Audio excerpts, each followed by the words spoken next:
Hello Gecko fans, this is Wally Kern and welcome back to another video. The question that I get most frequently is, how do you set up your adult Crested Geckos? Well, today we're going to find out.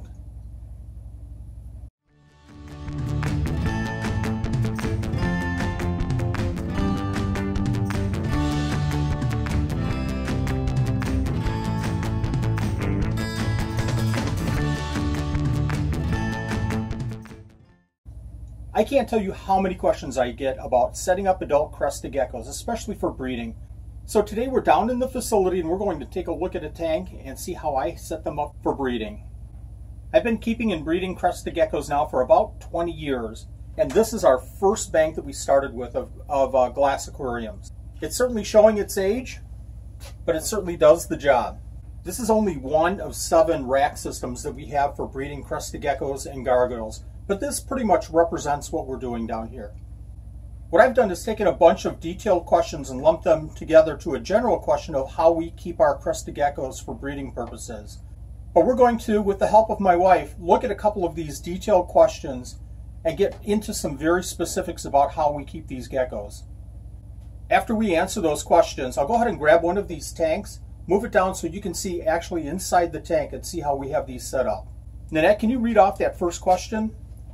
Jason would like to know how you label your Crested Geckos. Do you do it by name, number, or morph? I label these Crested Geckos in a number of different ways. A lot of times I'll put the names of the animals, in this case a male and a female, right on the tank. I also like to label the tanks with an indication of what exactly is in that tank. This one is a red, and this symbol means harlequin, so we have a red harlequin in this tank.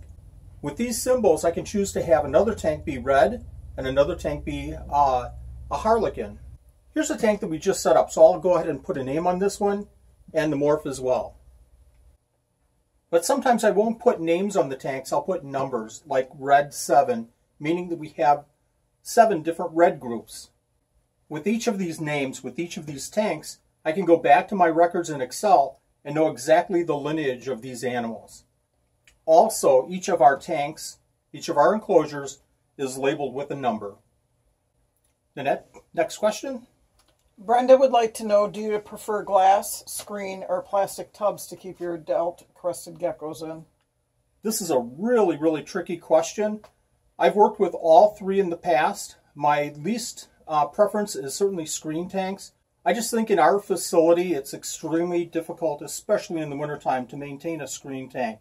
Our house gets very, very dry in the winter, and it's just almost impossible to keep the humidity up in a screen tank, even with adding sides out of plexiglass or other materials. As far as glass or plastic, it really, really depends. Again, we're set up in a breeding situation here, so I try to utilize the space as best as I can. I love the glass tanks, but for economic purposes and certainly to maintain as many animals as we can comfortably, I like to use plastic enclosures as well. Nanette? Mark B. would like to know, do you use live plants in your Crested Gecko enclosures? I know a lot of people use live plants. We don't anymore. For about 2 years when I started, we used live plants. It was just too difficult to try to maintain the live plants and collect Crested Gecko eggs out of the plants. It was very common for the Crested Geckos to bury their eggs into the plants. So once a week, I'd have to pull out at each plant and go ahead and dig for those eggs. So now that we maintain around 60 different breeding groups, we just don't have the time to go through that every week. So instead, I have the lay boxes for the Crested Geckos. Nanette? John E. would like to know if you use ledges, food ledges for the Crested Geckos. Another thing that I've done in the past, and in fact, I think I have a tank right here that has a ledge, a food ledge on it. Food ledges are a great idea, and it worked for me for a long time, but for me I found no difference whatsoever in keeping the food on the bottom of the tank or keeping it in the food dish or food ledge. Nanette? Amanda would like to know what substrate you use in your tanks. Of all of the different questions that we receive, that's probably the number one that's the most controversial, at least in my mind, for my answer. I don't keep any substrate whatsoever. So all of our tanks are bare bottom. I have a lot of plastic plants in the tanks, and that gives the animals plenty of cover. We have a lot of cork bark, and we'll see this in just a moment. But I like the bottoms of the tanks to be perfectly clean so that I can clean them off, number one, but also so I can feed insects and the crested geckos can find them. I really don't like to have substrate, especially like a cocoa fiber or something like that, because it makes it that much more difficult for us to find the eggs. Nanette?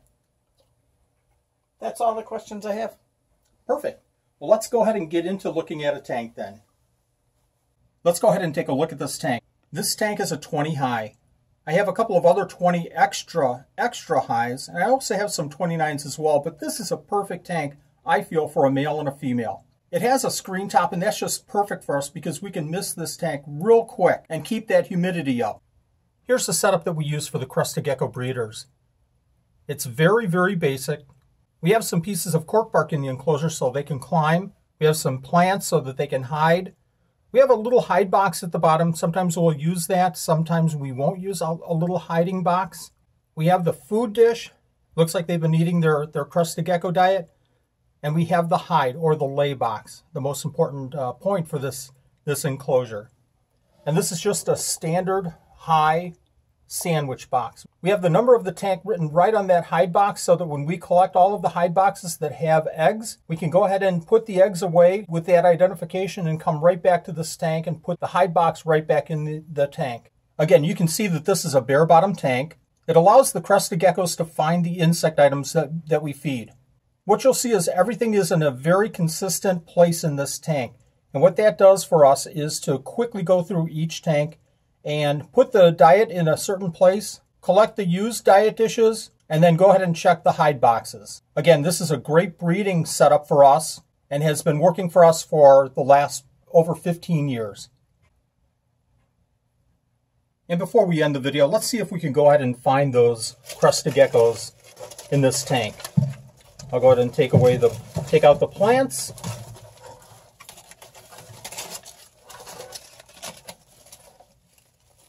And the cork bark.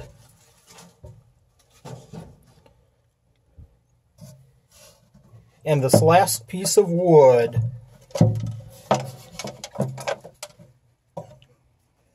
So there we have the female looking at me like, what's going on? Oh.